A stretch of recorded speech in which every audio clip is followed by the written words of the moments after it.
I'm going to roll it towards me, and I'm going to pinch in, and then continue to roll.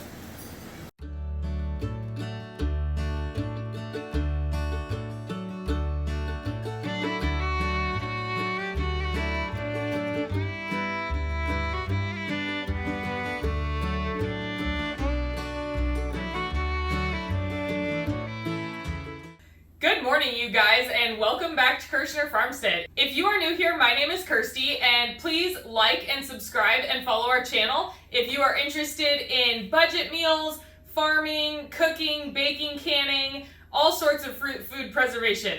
All right, today we are going to be making a raisin bread recipe, and I have to do it super fast because I am making it to give to my mom this morning. So, all right, the first step is, of course, we are going to have to bloom our yeast in our warm milk, okay? I have a cup of warm milk, and I just popped it in the microwave for 30 seconds. I have 2 1/4 teaspoons of yeast that I'm gonna put in there, and I have a 1/4 cup of brown sugar.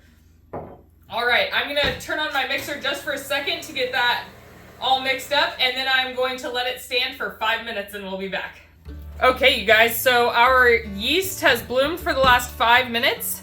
We are going to add in our eggs and our melted butter. Now, if your melted butter is hot, do not add it directly into your yeast.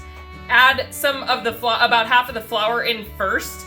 But I would recommend just letting it cool, because if you add it in hot, it will absolutely kill your yeast. So we're gonna start adding in the flour a little bit at a time. I'm gonna turn this down. I'm always making a mess. And once you have added about half of your flour in, that is when you can add in your salt. Make sure you do not add it in before then, because again, salt can also kill yeast along with heat. Okay, so now we're gonna add in our salt. So we added in 6 tablespoons of melted butter and 2 eggs, and now we are adding in 3½ cups of flour. Okay, you guys, now that our flour is all in, we are going to add in 1/2 cup of raisins. And we are going to let our dough mix on the counter for about 5 minutes. Okay, you guys, so our dough is ready, and it is a very sticky dough, similar to our white sandwich bread that I posted a couple weeks ago. Okay, so if you watched that video, you will know that a sticky bread dough results in a fluffier, better end bread, okay? So it's a good thing when the dough is sticky. All right, so we're gonna take some olive oil and put it in our bowl. You can use Pam if you would like to. I just don't keep it on hand.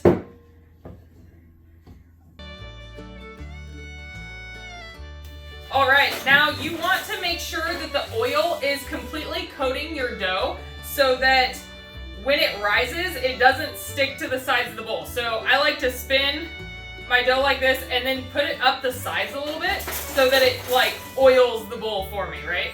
Okay, so now we are going to talk about proofing. You have to proof your dough. The most basic old-fashioned way is to just take a tea towel, get it wet, put it over your bowl, and let it sit on the counter for an hour or 2 until it's doubled in size. There are also options like oven proofing, and what I do is I have a proof setting on my oven that just keeps the heat really low, and I take a pan of water and I put it in there because my oven doesn't have a steamer with the proofer, which makes literally no sense, but that's okay. We'll overcome it, right? Okay, so I put a pan of water in there and turn the proof setting on. What I used to do before I had my proof setting is I would just take a pot, I would remove the bottom rack from my oven, and I would get like an 8-quart stock pot, and I would take it and boil water in it, about half full, boil water, put it in the bottom really quickly, and have the dough already in there and shut the door so all the steam stays in, and then that will proof really well too. I used to do that. I did that for years before I got this oven a 1.5 years ago. Another way that a lady told me in comments was to turn on your oven light, and that puts off enough heat. Also, you will want to put water in there with it, and then some people do it with the steam setting on their dishwasher. All right, so no matter which way you choose to proof your bread, that's what we have to do next. And I am going to be getting this in, waiting for it to double in size, and we will be back. Bye. Okay, you guys, so our raisin bread has about doubled in size, and now we are going to shape our loaf, okay?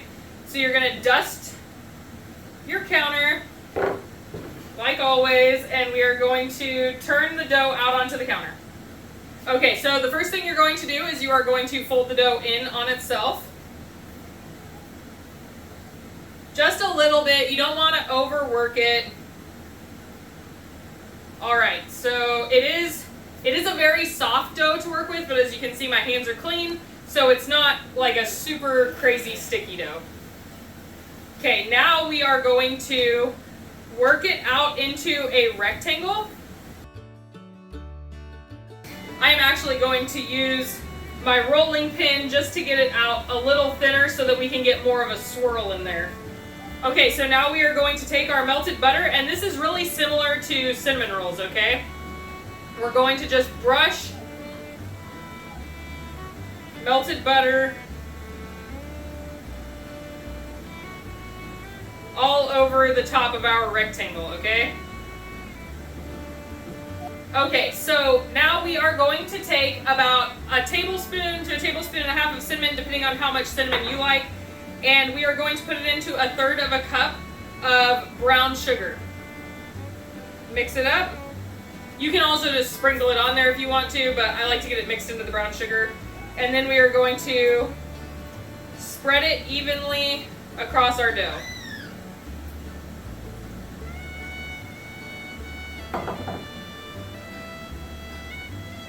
Okay, now we have some more raisins.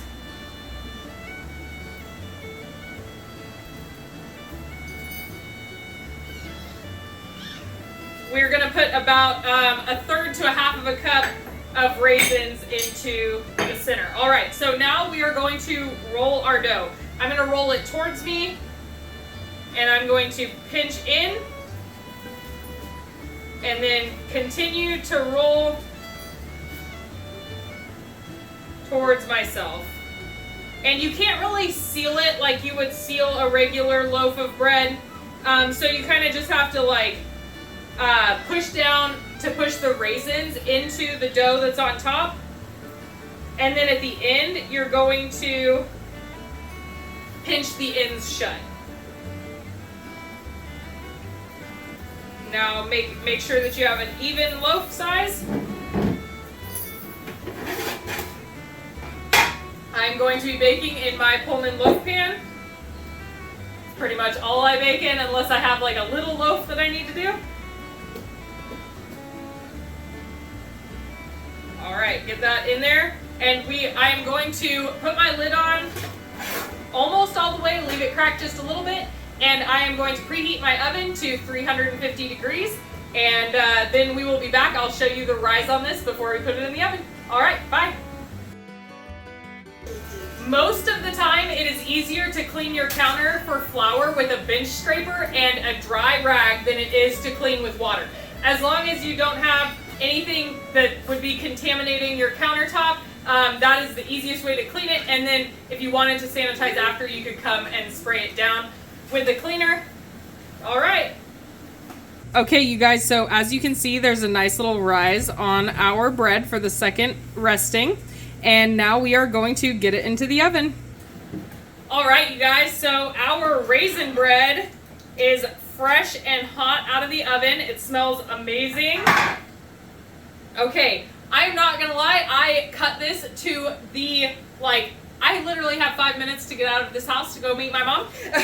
So don't ever put bread, this is a good lesson here, don't ever put bread into a plastic bag if it's warm, even warm, even a little bit warm to the touch.